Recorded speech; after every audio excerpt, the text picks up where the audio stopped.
Welcome to the Positive Sports Podcast. I'll be your host this evening, Ed Montana. Alongside me today, via Zoom. We never say Zoom, but via Zoom, my brother Alex. Alex, how you doing? I'm great, man. Reminds me of that song back in the day. All I wanna do is I'm a zoom, zoom, zoom, and a boom, boom. Just shake your ass. I'm surprised. I'm surprised that with all the Zoom meetings and stuff, that song hasn't made a comeback. If I was CEO of a company, right, and I was conducting a Zoom meeting, I would totally come out. That would be like my entrance song, to come out. And I wouldn't even appear, right? I would just play that song on the background, and then I would slowly creep through, Yeah, you'd have to play the edited version if you were the CEO, but still. I'm the CEO. Fuck it, I can play whatever I want. Yeah, you, the CEO, play whatever you want. You'd be out of a job. Then you could really play whatever you want.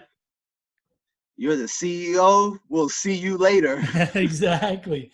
You can't mess around nowadays, man. You get fired quick. Nowadays, you say anything even kind of inappropriate, anything that can be interpreted as inappropriate, you're out. Yeah. It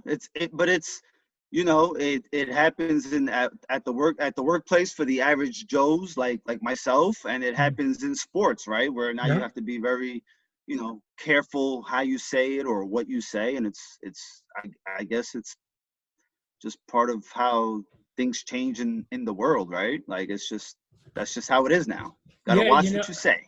It's funny. My kids and I were talking about The Office because my son watches The Office on Netflix a lot, and I was like, I don't think that show, they wouldn't do it today. Like, it wouldn't get off the ground.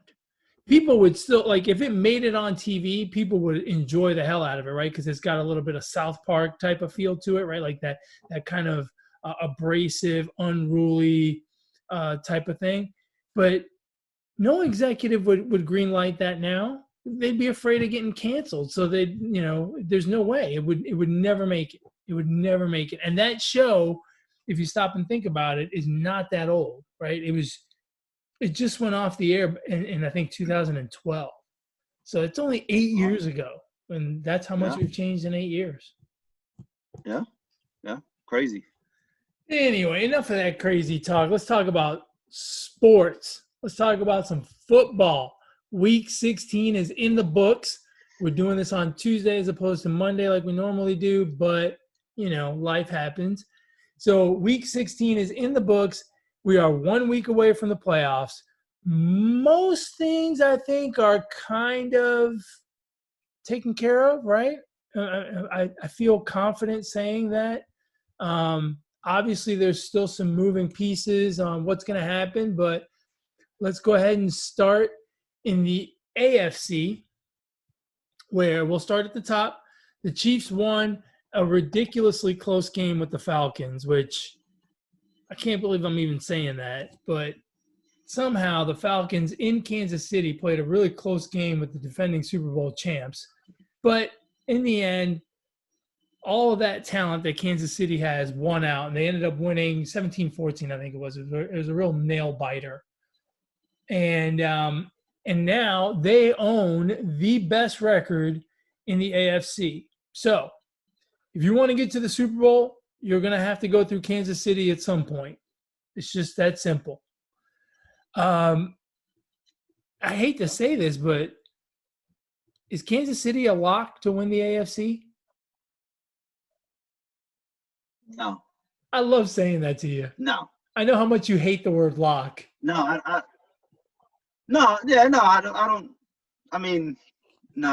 don't. Weeks ago, earlier in the season, midway through the season, I probably would have said yes. I don't think they're a lock at all. There's just, I don't know, I don't know, man. Listen, I'm sure we'll talk about them some more, but I'm not even playing the result from yesterday, but the Bills have now, really caught my attention. So, someone tweeted out that Pat Mahomes has 6 interceptions this season, which is phenomenal, right? Anything under 10 is is a great season, right? Good year. I mean, he's having an MVP caliber season, okay? Absolutely. Right. But they also showed 16 potential interceptions that were dropped by defenses. So what is this potential? I've heard this term now recently. Can you explain to me what a potential interception is? Because isn't every pass potentially an interception? Okay, well, I spit that word out because it's the word that came to mind. So I'll rephrase it for you. No. 16 passes that were dropped interceptions. There we go. No, but here's the thing. I don't think. I mean, you may have used the term casually, but I've heard it more than once now. It's like a thing. Like they're measuring this thing called potential interceptions, and I'm like, but it's not. And technically, yeah, I get unless someone's saying. Wide open. I mean, look, in the NFL, these quarterbacks throw the ball into some tight windows. Every pass is potentially an interception because all you have to do is have a defender get a hand in there and it gets tipped, it goes up in the air, and who knows who's going to catch it. So it's like that potential interception thing seems kind of hokey to me. Okay, well, I didn't say potential. Okay, I said he threw 16 passes that were dropped interceptions. I'm just saying, I don't know, something about their running game is really not all there. I mean, they have Tyreek Hill, great. He's the fastest guy in the NFL. They have Kelsey, the best tight end probably in the NFL. I don't know. And I think home field advantage is not a big deal this season. And I think that kind of plays against the Chiefs a little bit, I don't know. Yeah, definitely home field advantage isn't what it used to be. Although I will say for some teams, there will be significant home field advantage. Like, for example, a team like Buffalo, right? It's a big deal if Miami has to play Buffalo, it's a big deal to play in Buffalo as opposed to Miami, right? If the Saints have to go to Green Bay, that's a much more difficult game than Green Bay coming to New Orleans, right? Because of the weather, I think there are some places that still have a big home field advantage, but you get a team like New Orleans with no fans, and they lose just about all of their home field advantage, right? So it's kind of home field advantage is going to vary a lot more this year, I think, than it normally would. But no, I mean, to answer your question, no, I don't think. I have a strange feeling that the Chiefs are they might fall short of a Super Bowl. They may play in the AFC Championship game, but I don't think they're a lock to they have a huge advantage this year in the fact that they're going to be the only team to get a bye in the AFC. I think that's a big deal. It gives you a week to kind of recharge and refresh. Get over some nagging injuries that they may have here or there. I think it's a big deal. Not to say that they're a lock to win it, because I don't think, I don't really believe in the whole lock thing. But they are going to have a big advantage, and we've said this all year. They're crazy talented. I mean, in spite of some of these close games or whatever, Patrick Mahomes is crazy talented. Kelsey is tremendously talented. Tyreek Hill, if you watch enough football on TV, Tyreek Hill's the fastest man ever. Like he is fat. Not only is he the fastest human, he is the fastest thing ever. Like if you put him up against a cheetah, he would smoke the cheetah. But he is the cheetah. No, he's faster than the cheetah. In fact, that's his nickname. In fact, if they brought back the Flash, he would smoke that dude too. Well, Hill's nickname is the cheetah. So you ever hear? I mean, seriously, do you ever watch a Kansas City game on TV? when they talk about Tyreek Hill, I mean, he is literally the fat. Usain Bolt is a fat 400-pound man waddling down the street compared to Tyreek Hill. Well, he had a crazy play against the Falcons where Mahomes coincidentally threw an interception, and he had a DK Metcalf type of play where he chased down whoever intercepted the ball, and he actually caused the fumble. I mean, crazy fast. Now, but let's be fair. That guy also ran into some traffic. He had some traffic in front of him. It wasn't as good as DK Metcalf. I'm not saying so did Hill. Hill had to jump over somebody. Yeah, but still, it's easier. It's easier to deal with traffic when you're chasing as opposed to when you're leading because you don't know what's behind you, right? Yeah, but you lose time when you have to hurdle over something. I understand that. And Hill caused the fumble. DK Metcalf did it. Yeah, I still think the DK Metcalf was more impressive because his was just a flat-out sprint for sprint. I mean, it was him and that Cardinals DB, and, I mean, he made that DB look slow, which brings me to another thing.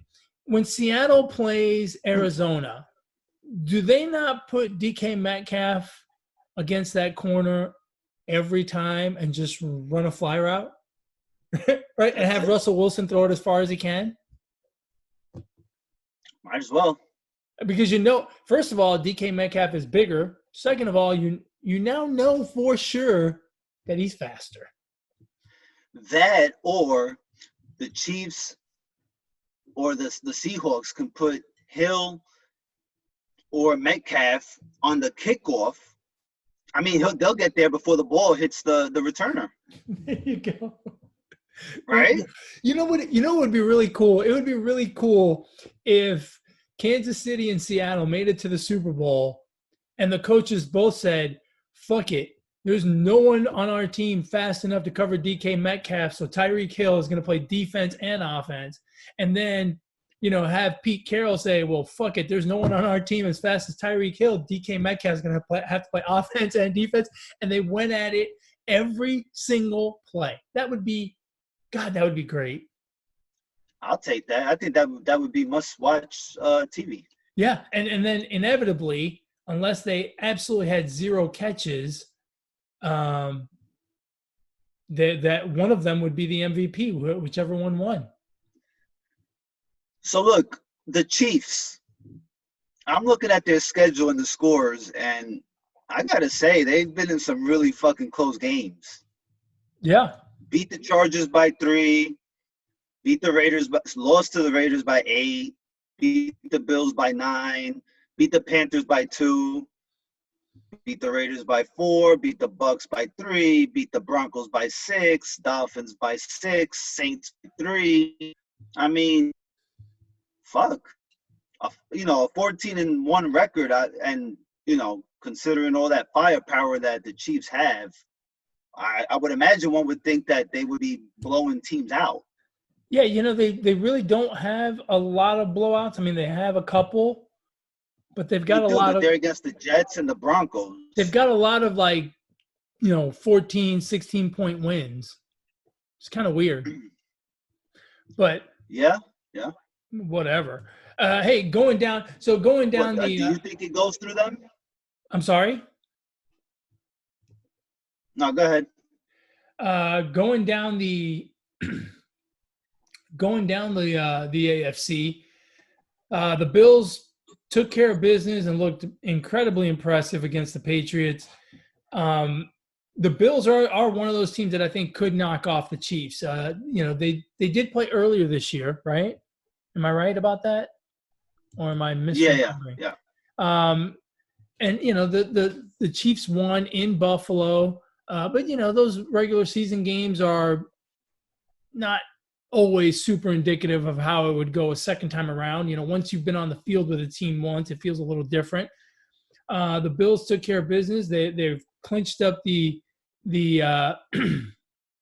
AFC East, and with a win on Sunday, they'll be the 2 seed in the AFC. And I hate to say this, but it kind of doesn't matter. If I were them, I would rest some people because whether you're the 2 seed or the 3 seed, they're going to be one or the other with Pittsburgh. It kind of doesn't matter. And it's the same thing for Pittsburgh. I think it's more important to rest starters than it is to, get one more win and be the be the 2 seed as opposed to the 3 seed. What do you think? No, I think the way the Bills are playing, I don't want those guys taking any time off right now. I want them to keep this momentum going. That pretty much goes for like every team probably. I feel like, but especially the Bills, because I think they got a chance to really do something special during this postseason. So I would rather them keep playing and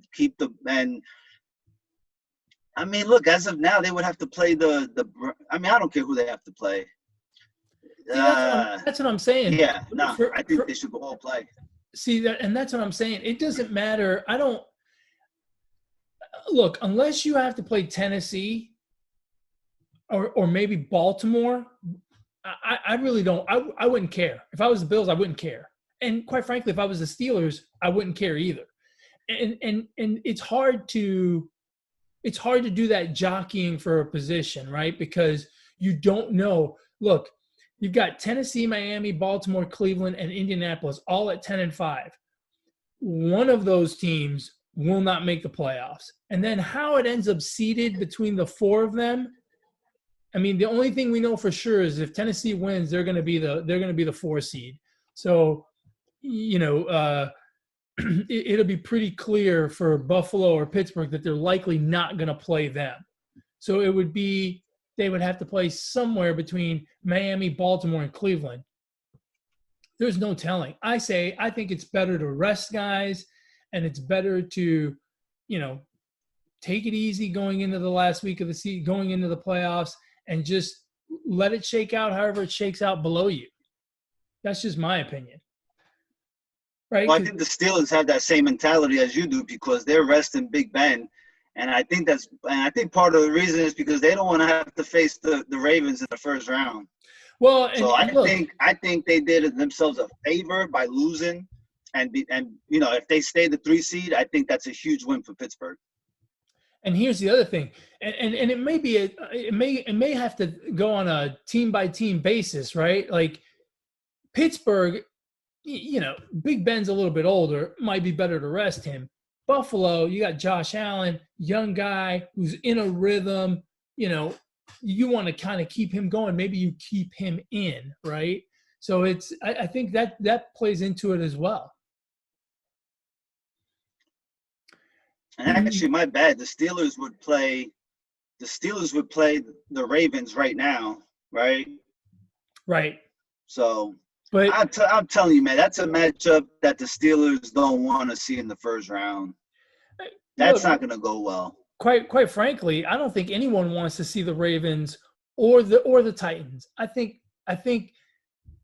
Kansas City, Buffalo, and Pittsburgh are, to me, very good football teams that have a real shot at going to the Super Bowl. But I don't think any of those teams want to see Tennessee, and I don't think any of those teams want to see Baltimore. And quite frankly, I don't blame them. I wouldn't want to see either one of those 2 teams either, because Tennessee is the kind of team that will wear you down, and they will run the ball and run the ball and run the ball, and they will absolutely wear you out. The only way to really beat Tennessee is to jump on them early and score a lot of points, like Green Bay did on Sunday, right?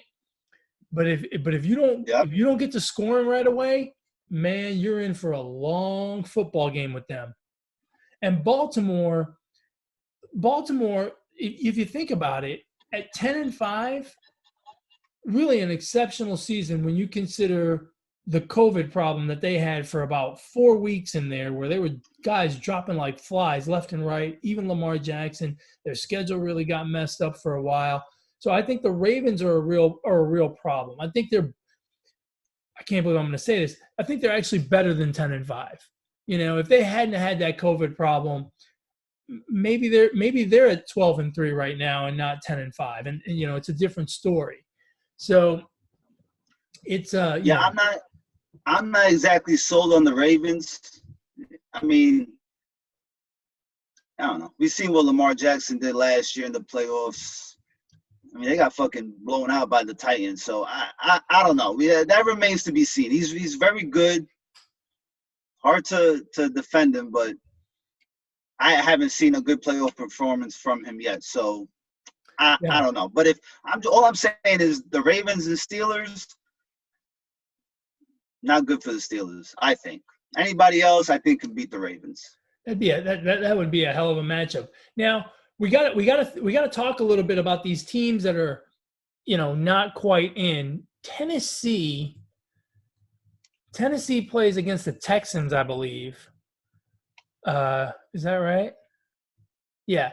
Now they do have to come to Houston, but the Texans really look like a team that has called it quits for the season. And by the way, Deshaun Watson hurt his hand. So, there's talk that he will play, but I wouldn't be surprised if he doesn't. So Tennessee looks like they have, I'm not going to say an easy path, but they've got a game that they can handle. So do the Colts, right? The Colts have to play the Jaguars, and they play at home. So you would think the Jaguars want to lock up. The Jaguars have already locked up the number one pick, so they have absolutely nothing to play for.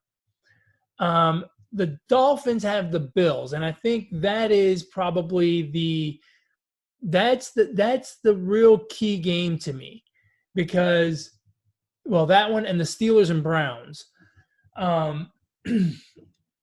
The Dolphins have to win to get in. If they lose, they're out, right? Baltimore depends on what the Colts do, no? I think because right now the Dolphins are in. Have they played each other? I don't know, but they're in the standings for the playoffs. The Dolphins are in, and the Colts are out. So I'm assuming. I understand, assuming. Well, if they both lose or win, the Dolphins are in. Well, I think it's going to depend on how many teams end up tied for that last spot or last spots, right? Because then it goes to head-to-head and all kinds of gyrations, right? If we assume Tennessee wins and we assume that, I think we have to assume that the Colts win too. I don't know. It could get very confusing. It'd be kind of cool if they all won. So they have not played the Colts. So the tiebreaker for them would be conference record, right? Well, I'm saying the way the standings are right now for the playoffs, right? They're all 10-5. The Browns, the Ravens. If the Dolphins and the Colts both win or lose, they would stay the same, right? And obviously depending on what the others did. I don't know about that. Like, if the Colts lose and the Dolphins lose, the Colts are out. I'm not sure. Hold on. I'm looking it up right now as we speak. The Dolphins have a really tricky situation with having to play the Bills, because you don't know what's going to happen with, right? If the Bills don't rest their starters, if they play a normal scenario, that's going to be tough for Miami, and the game is in Buffalo. So here we go. So the Colts clinch with a win plus a Miami loss or tie, or with a Colts tie and a Miami loss. Well, hold on. Indianapolis is in with a win, so they need a win and a loss by either Baltimore, Cleveland, or Miami. One of those three teams have to lose, right, for them to get in. And if Tennessee loses and they win, then they get it, right. So they need someone above them to lose, any one of them, right? The Dolphins clinch with a win or a loss by any of the three teams behind them. So yeah, it would be exactly the way it looks right now with the standings. So you just need the team above you or below you to lose. You either have to win or a team below you has to lose. Unless you're Indianapolis, in which case you need to win and have someone else lose.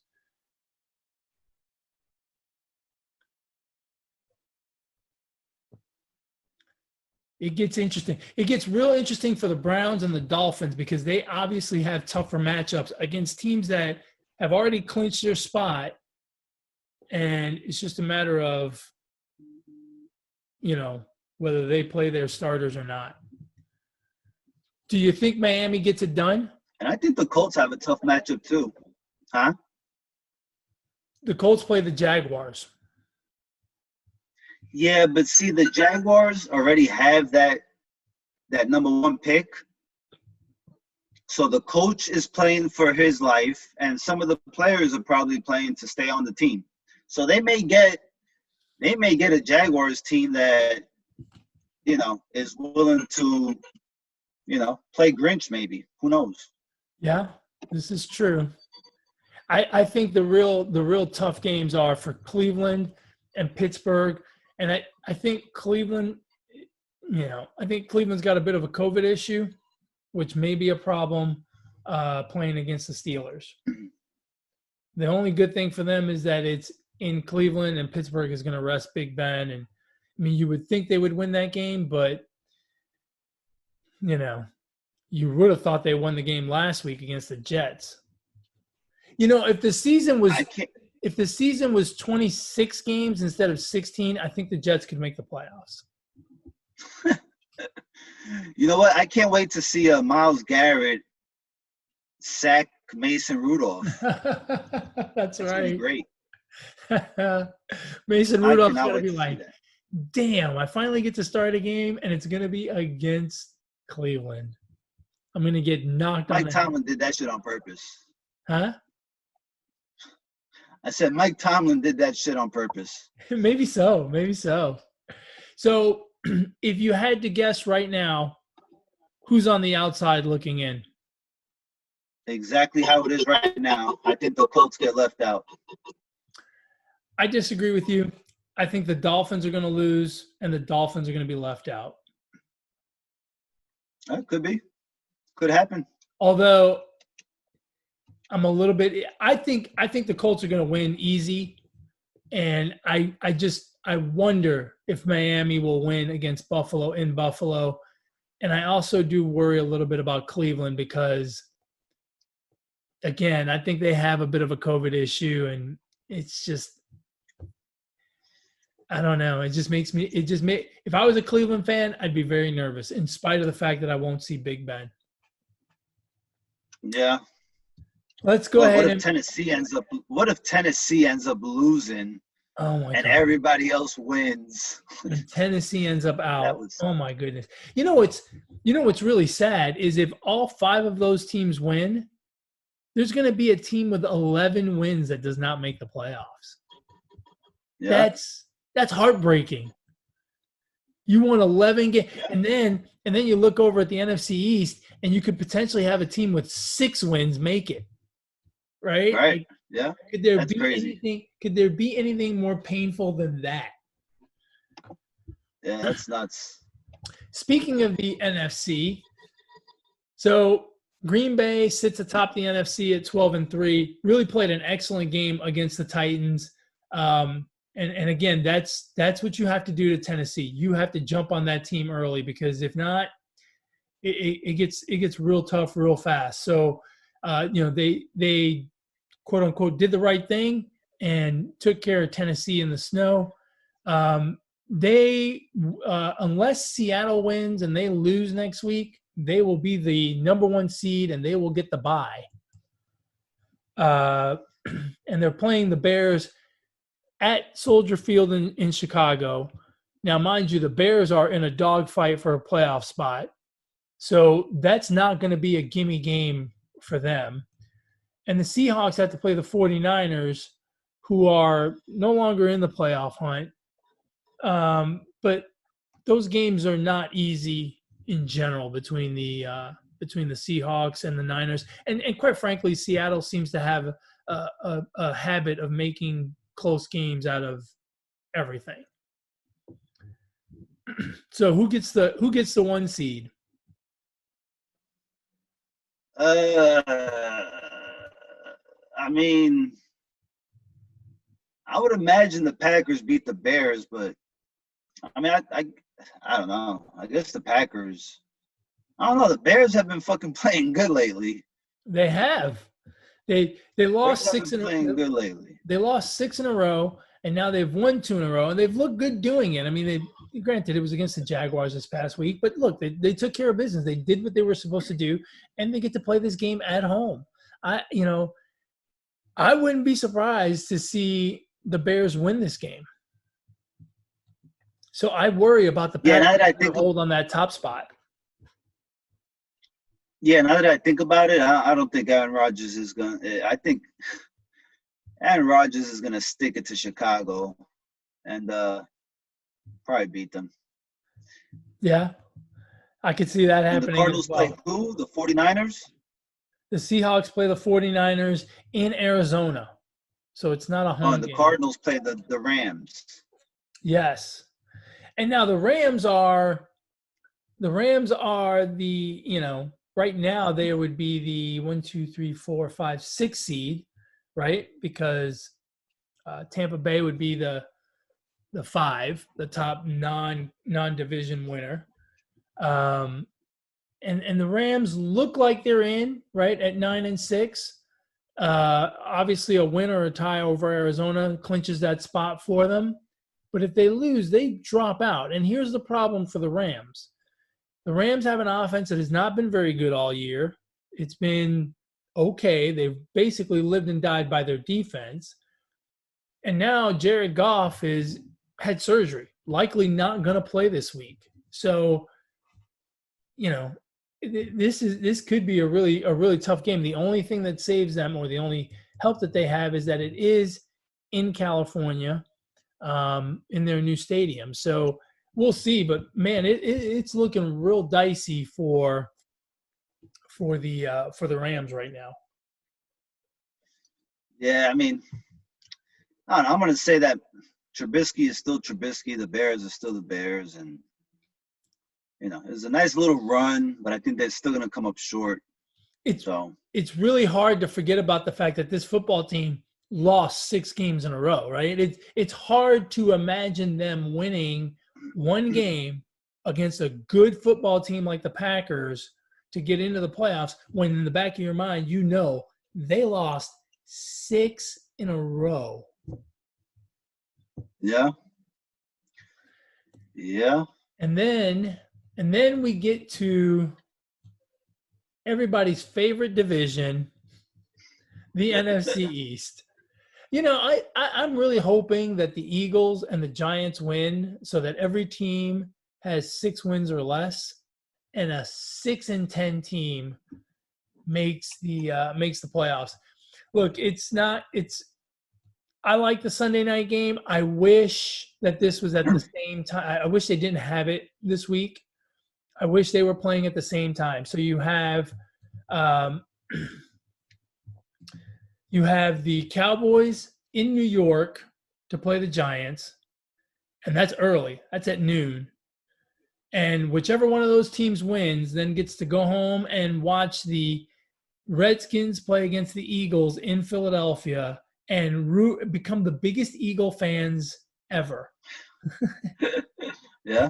It's going to be very weird for Dallas fans or it's going to be very weird for Dallas fans or Giants fans to have to root for the Eagles on Sunday night.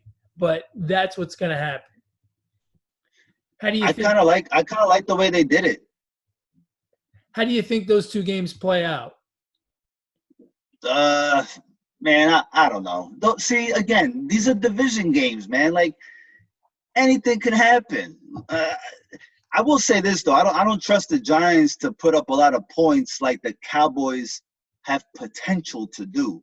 The Cowboys could put up 30 points. So I don't know that the Giants can put up that, man. I mean, this is a team that averages 18 points on defense, on offense. So I don't know if they can at least get 25 for this game. But it's hard to say, man. These division games, see, this is why I always say division games, man. You just never know how they're gonna turn out. And I actually like the way they did this.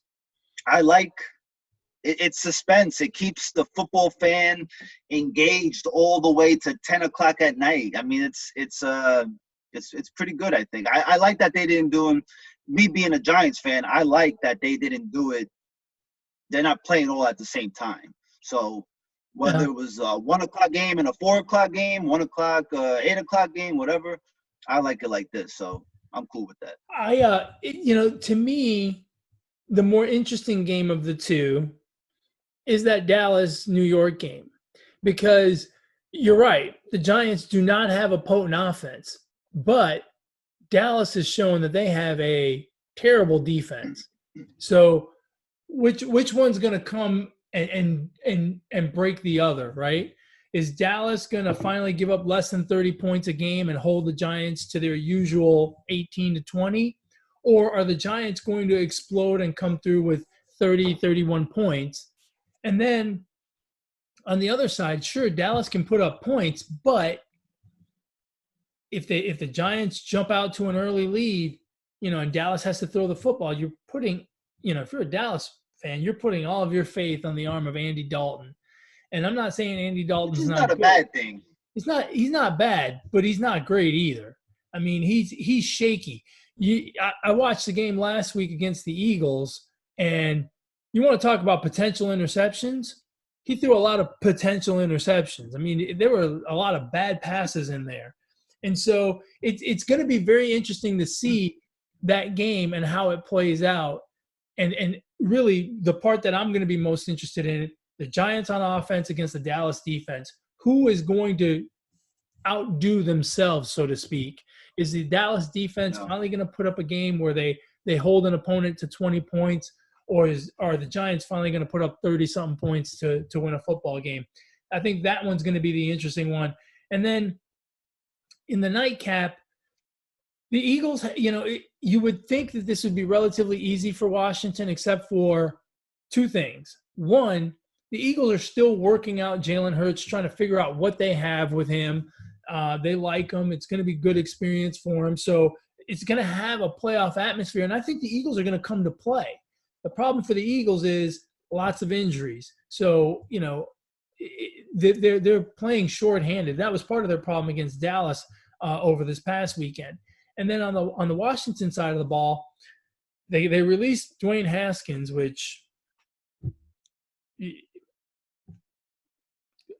absolutely the right move. That guy was – oh, yeah. That guy is going to be playing in some schoolyard with Jamarcus Russell next week, because he just doesn't get it. He just doesn't get it.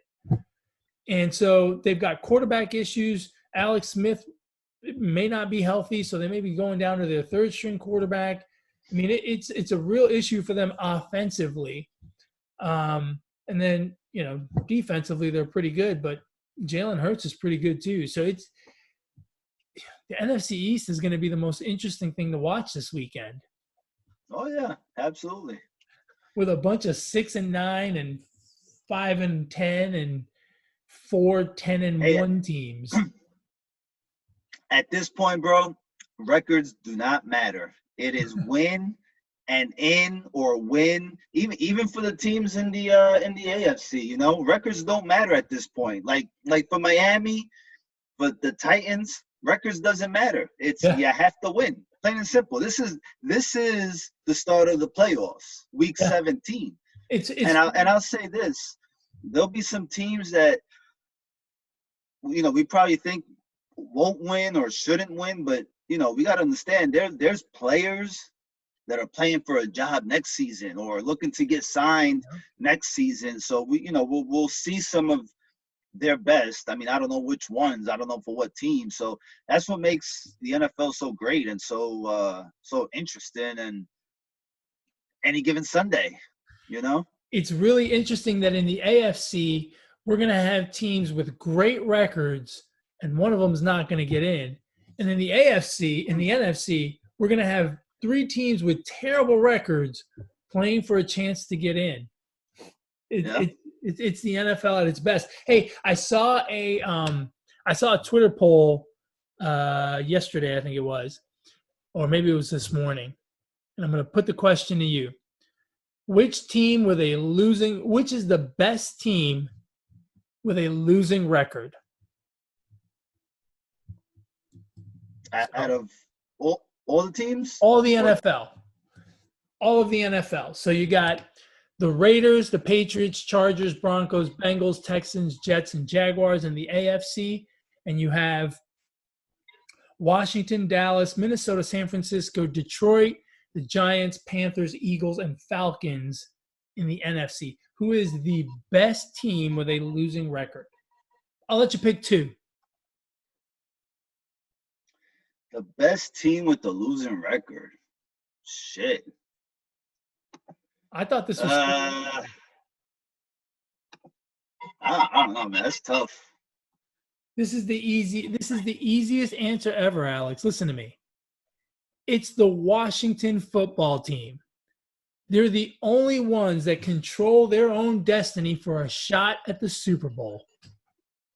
Yeah, but that doesn't make them the best team. They're the best. They're the best. They have a losing record. And if they go on a 4-game win streak, they will be Super Bowl champions. 4 or 5. Yeah, that is true. So that is true. None of those other teams with a losing record can say that. Yeah, that's true. Anything else? Like the Cowboys or something. What? I would have said the fucking Cowboys. As I look around, if I was going to answer the question seriously, the Raiders, I think, are better than 7-8. I think the schedule just wore on them. The Chargers, once they get rid of their head coach, I think that they're going to be better. The Broncos had a lot of injuries this year, so they could be better. In the NFC, I kind of want to say Dallas because not having Dak Prescott, I think, is a big deal, but their defense is terrible. Another team, the 49ers. The 49ers had a ridiculous amount of injuries. And then the last team that I would throw in that category is, this is going to sound weird, the Falcons. The Falcons got rid of their coach in the middle of the season. Their point differential, -1. They're 4-11. And think about how many games they pissed away.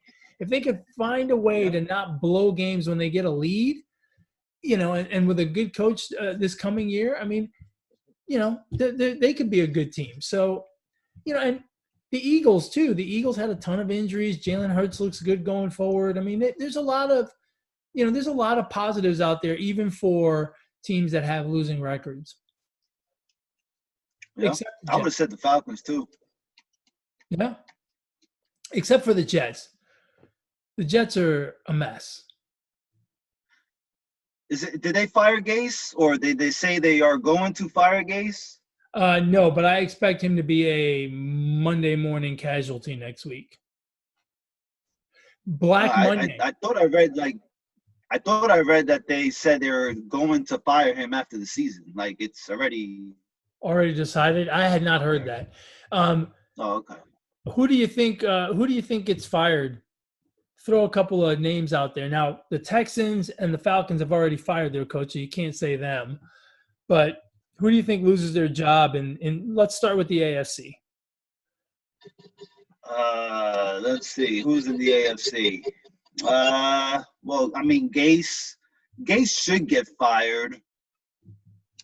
Jaguars may have a change of head coach. Mm-hmm. Unfortunately, I think Anthony Lynn with the Chargers gets fired. He's a goner. And he should be. Yeah, he should be. What about that Belichick guy in New England? I would fucking leave if I was him. No, I said they're not gonna fire him, but I would leave. Yeah, I think the Chargers have to make a change. I think the Jets have to make a change. And I think the Jaguars probably will make a change as well. What about in the NFC?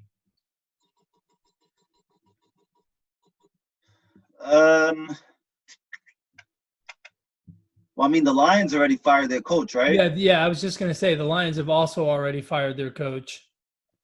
Maybe the guy from the Vikings. Yeah, I think Zimmer's gone. I think he's going to get canned. But that's about it, I think. I think if Dallas loses, I think McCarthy is going to get canned as well. I don't know. Depends how close he is with Jerry Jones. Yeah, I think he's a one and done. Yeah, could be. He'll have all the time to smash watermelons. Yeah. Who is the I forget the guy's name in Chicago. He may be a goner if they lose and do not make the playoffs. Matt Nagy? Yeah. I think he may be a goner as well if they lose. And you know what? This is going to sound terrible, but I wouldn't be surprised if Pete Carroll retires. I mean, Pete Carroll's 70. And I wouldn't be surprised if Arians retires as well or walks away if they don't do well. Right. Yeah. Could be. You got anything else in the NFL? Nah, man, I'm just ready for week 17. Sit on my fucking couch and watch football all day. Yeah, I'm gonna stay busy on Saturday. Wait. Huh? No, I said I can't wait. Yeah.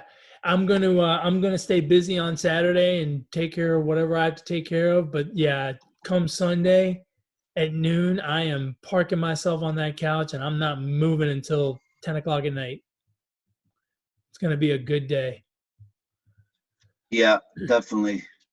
It's always enjoyable when the football season comes down to this. You got anything else? No. All righty. No. Let's call it a wrap here. I know there's other sports going on like the NBA and a little bit of movement in MLB and hockey's about to start, but we'll get to that next week. When is hockey starting? January 13th. Oh, shit. So can't wait. I can't wait. I can't wait to have everything going. NFL playoffs, NBA, NHL. Starting to hear trade rumors for the MLB season. I mean, that's good. That makes me happy. I don't want to hear about fucking COVID variant B1.1.7. I don't want to hear about that again. Can you get the second COVID without getting the first COVID? Do you know? I don't know. That's a great fucking question. Because I think if you don't get because I'll be like, hold on, Doc. I didn't get the first one yet. I can't be positive for the second one. Yeah. No, and look, I understand COVID doesn't give a shit, but I like to do things in order. You know what I mean? I'm a very orderly guy. I'm an accountant. Things have an order and a place. And when I play softball, when I play baseball, and I hit the ball, I don't automatically run to second base, even if I know it's going to be a double. You know what I mean? If I yank one down the line, I don't run to second base. I go to first and then go to second and then maybe go to third, right? But no. So, if COVID variant B1.17 or whatever the hell it is, if that thing shows up at my door, I'm going to be like, nah, man, we can't do it. PEMDAS. You're gonna tell it PEMDAS. Yeah, I'm gonna say, look, go out and find your fucking variant friend version 1 or whatever. Bring that sumbitch over, and we'll get that one done. I'll quarantine for a couple of weeks, and then you come back. It's like when Jehovah's Witness show up at your door. It's like not right now, man. It's just not a good time.